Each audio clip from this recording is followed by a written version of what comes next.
Hello and welcome to this Python tutorial. Alright, so in this tutorial we're going to make the function that will select the right action at each time. So basically we're going to implement the part that will make the car do the right move at each time. That is going left, going straight or going right to reach the goal and to avoid the obstacles, that is descent. So let's do this right now. We are going to start as usual with a def to define a function, and then we give a name to our function which we're going to call select action. Then some parentheses, and this select action function will take two arguments. The first one is self, as usual, to refer to the object, and a second argument, which according to you is going to be which one? Well, what could it be? If you think about it, the action we select comes from the outputs of the neural network, because the outputs of the neural network are the Q values for each of the three possible actions, and therefore the action that we play, the action that will be the output of the neural network, depends on the input state. And the input state is exactly the second argument we need for the select action function.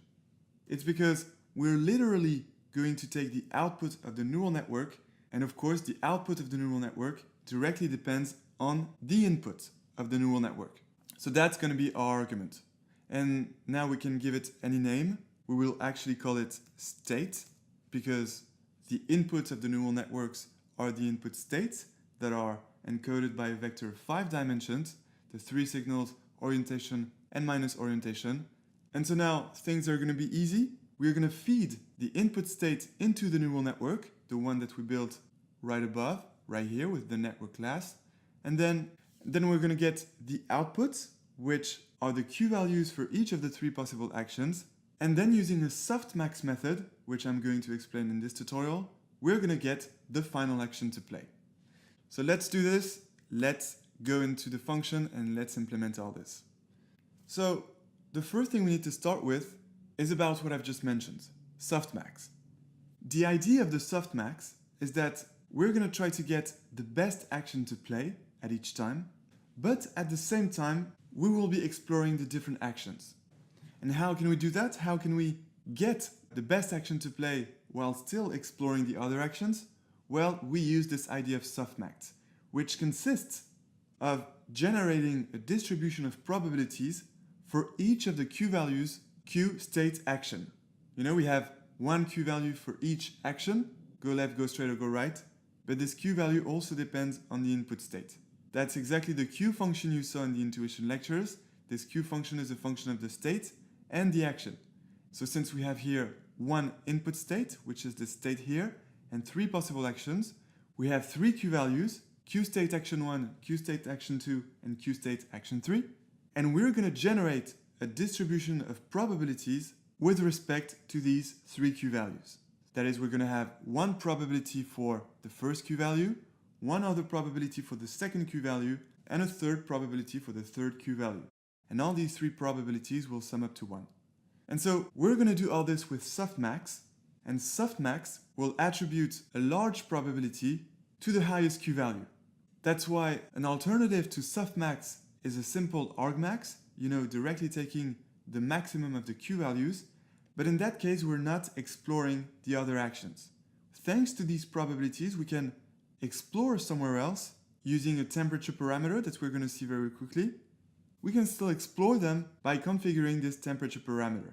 That's why, in general, for deep Q learning, I highly recommend to use a softmax rather than a simple argmax. Alright, so let's implement softmax, and therefore, as you understood, since softmax returns the probabilities of each of the three Q values for the three possible actions, well, the first variable we're going to create is probs, referring, of course, to these probabilities. So probs equals, and now we're going to take our softmax function. And according to you, where are we going to take it from? Well, of course, remember we imported the torch.nn.functional submodule, which I remind is the module that contains most of the actions to implement a neural network. We gave it the shortcut F, and so that's exactly from this functional submodule that we're going to take our softmax function. But since we gave it the shortcut F, we start here with an F representing functional, from which we take our softmax function. Here it is, that's the first one, and parentheses. Alright, and now what do we need to input in this softmax function? Well, that's of course the entities for which we want to generate a probability distribution. And what are these entities? Well, these are of course the q-values. So now the question is, how can we get the q-values? Well, of course, the q-values are the output of the neural network. And to get these outputs of the neural network, well, here we go, we need to take our neural network. But in fact, we already have it, because that's what we initialized in the init function. We created self.model, which is nothing else than our neural network because it is an object of the network class. And so that's perfect. We can just take our model here in softmax, apply this model to the input state, which is the argument here, and that will return the outputs that we're looking for, that is the q-values. And so now your intuition why we had to take the model here to introduce it in the init function might get better. For those of you starting with object-oriented programming, you will see that all this will become natural. So softmax, then, so we take our model, self.model, because this must be the model of the object that we created here. But then we need to get the output of our neural network model, and therefore we're going to add here some parentheses in which we're going to input, well, the input state, named state here. So what we want to do at first is enter state, but now we must be careful to something. State looks like a simple state right now, but remember that state is actually going to be a torch tensor, because later we're going to use this self.lastState to put it as the argument of the select action function. The state argument that is here is actually going to become later this self.lastState. And since this is a torch tensor, well, the model will accept it. So that's fine. But now we can improve the algorithm. So as you understood, state is a torch tensor. And as we said earlier, most of the tensors are wrapped into a variable that will also contain a gradient. So right now what we're going to do first is wrap this input state, that is a tensor, into a torch variable. But since this is the input state, well, there is not going to be some differentiation. We will not be using the gradient of this state torch variable in the computations. And therefore, what we're going to do now is convert this torch tensor state into a torch variable, like so. But then to specify that we don't want the gradient in the graph of all the computations of the NN module, well, we will add here, comma, volatile equals true. So that now we have our state torch tensor into a torch variable, but thanks to this volatile equals true parameter, well, we won't be including the gradient associated to this input state to the graph of all the computations of the NN.module. So that's another technical trick. This will save us some memory, and therefore this will improve the performance. So I highly recommend to do this. And now we're going to add something more fun. It's about this temperature parameter that I've just mentioned. So this temperature parameter is the parameter that will allow us to modulate how the neural network will be sure of which action it should decide to play. So this temperature parameter will be a positive number, and the closer it is to 0, the less sure the neural network will be when playing an action, and the higher this temperature parameter is, the more sure the neural network will be of the action it decides to play. And to add this parameter, I'm going to multiply the output, which are the q-values, by this temperature parameter. So let's start, for example, with 7. And I'm going to specify here the little comment, t equals 7. So that's the temperature parameter that I'm setting equal to 7.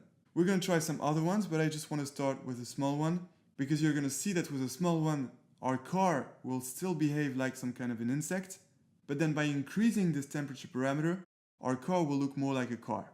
And besides, the self-driving will be much, much better.